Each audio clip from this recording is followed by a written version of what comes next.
Assalamualaikum warahmatullahi wabarakatuh. Bagaimana keadaan kalian?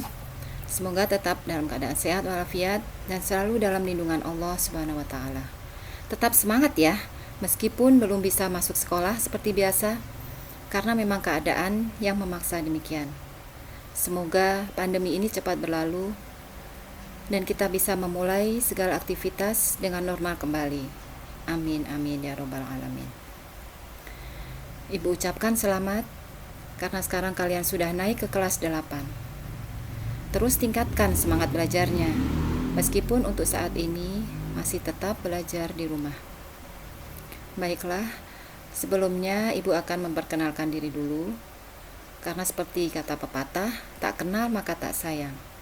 Ya, nama Ibu, Diah Haryanti Yuliani, alamatnya di Kaum 2. Profesi Ibu sebagai guru matematika di MTSN Negeri 4 Karawang. Baiklah, pada kesempatan kali ini Ibu akan menjelaskan tentang kontrak belajar, terutama pelajaran matematika. Ada beberapa hal yang harus kalian ketahui. Yang pertama tentang sosialisasi KD dan KI, kemudian sosialisasi KKM, yang ketiga sosialisasi cara penilaian, keempat persetujuan aturan dan tata tertib, kelima komitmen khusus. Baiklah, satu persatu akan Ibu jelaskan. Yang pertama untuk sosialisasi KD atau kompetensi dasar.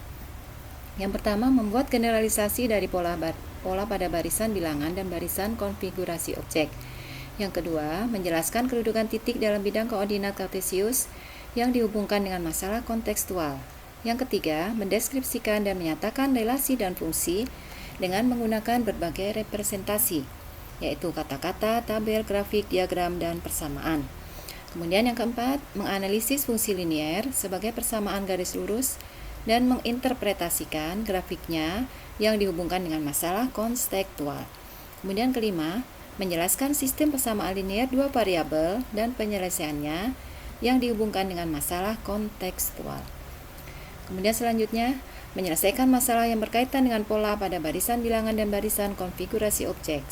Menyelesaikan masalah yang berkaitan dengan kedudukan titik dalam bidang koordinat kartesius. Menyelesaikan masalah yang berkaitan dengan relasi dan fungsi dengan menggunakan berbagai representasi. Menyelesaikan masalah kontekstual yang berkaitan dengan fungsi linier sebagai persamaan garis lurus. Menyelesaikan masalah yang berkaitan dengan sistem persamaan linier dua variabel. Untuk selanjutnya tentang sosialisasi KI atau kompetensi inti. Pertama, menerima dan menjalankan ajaran agama yang dianutnya. Dalam hal ini tentunya agama Islam. Kemudian yang kedua, menunjukkan perilaku jujur, disiplin, tanggung jawab, peduli, toleransi, gotong royong, santun, percaya diri dalam berinteraksi secara efektif dengan lingkungan sosial dan alam dalam jangkauan pergaulan dan keberadaannya.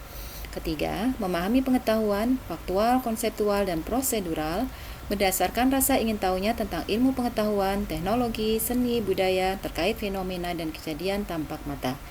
Kemudian keempat, mencoba mengolah dan menyaji dalam ranah konkret, menggunakan, mengurai, merangkai, memodifikasi, dan membuat, dan ranah abstrak, menulis, membaca, menghitung, menggambar, dan mengarang, sesuai dengan yang dipelajari di sekolah dan sumber lain yang sama dalam sudut pandang atau teori. Untuk selanjutnya, Ibu akan menerangkan cara penilaiannya. Yang pertama untuk tugas harian. Tugas harian di sini meliputi tugas ataupun latihan, bisa juga dalam bentuk PR yang diberikan oleh Bapak Ibu guru. Nah, itu yang harus kalian kerjakan, jangan sampai ada tugas yang kosong.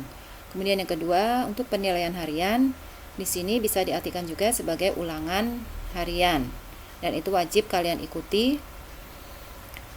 Seandainya pada saat pelaksanaan ulangan harian kalian tidak bisa hadir, mungkin dalam keadaan sakit atau izin kemana, maka kalian harus segera menghubungi guru yang bersangkutan untuk mengikuti ulangan harian susulan. Kemudian yang ketiga ada penilaian akhir semester atau PAS, bersama artinya dengan ulangan pada akhir semester nanti, biasanya pada bulan Desember. Kemudian yang terakhir untuk penilaian akhir tahun atau PAT, dan ini biasanya dilaksanakan pada bulan Juni. Kemudian selanjutnya untuk persetujuan aturan dan tata tertib. telah disepakati bersama untuk kontrak belajar seperti yang udah Ibu jelaskan di atas. Kemudian tugas harian, penilaian harian harus dikerjakan. Untuk nilai di bawah KKM harus mengikuti remedial. Kehadiran dalam pembelajaran itu juga sangat penting. Untuk ketidakhadiran tanpa izin atau alfa maksimal 10% dan izin atau sakit maksimal 25% dari jumlah hari belajar atau hari efektif pada 2 semester di kelas yang diikuti. Yang terakhir untuk komitmen khusus, itu yang pertama untuk penilaian tugas harian, penilaian harian yang nilainya di bawah KKM harus diadakan remedial. Kemudian nilai tugas harian dan penilaian harian merupakan penentuan nilai untuk kenaikan kelas selain nilai PAS dan PAT. Alhamdulillah, demikianlah kontrak belajar yang udah Ibu jelaskan pada kesempatan kali ini. Semoga kita senantiasa diberi kelancaran dan kemudahan dalam menjalankan pembelajaran ini. Sekian dan terima kasih. Wassalamualaikum warahmatullahi wabarakatuh.